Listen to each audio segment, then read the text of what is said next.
Sino ang mag-aaral para maging isang doktor sa equal money system? Kung ang batayan ng pagkakaroon ng isang propesyon ay hindi na tungkol sa pera, ano ang mga changes na makikita natin sa ating pamumuhay?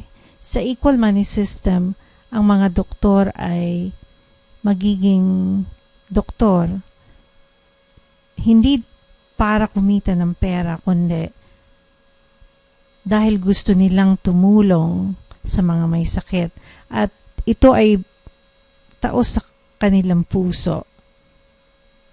At makikita natin na pag ang motibo ng isang doktor ay taos sa kanyang puso na pagtulong sa ibang tao na may sakit, makikita rin natin na ang mga tao na tinulungan niya ay magkakaroon ng pagpapahalaga sa mga doktor.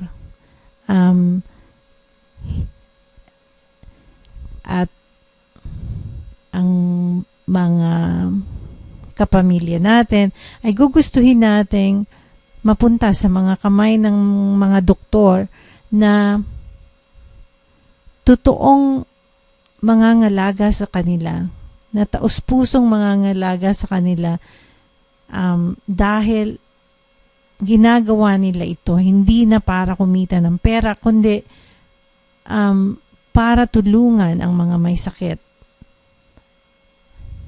Hindi ba maganda ang ganitong pamumuhay? Hindi ba ninyo gugustuhin pangalagaan ng mga doktor ang inyong mga kapamilya sa equal money system? Siyempre, gugustuhin natin ito, di ba?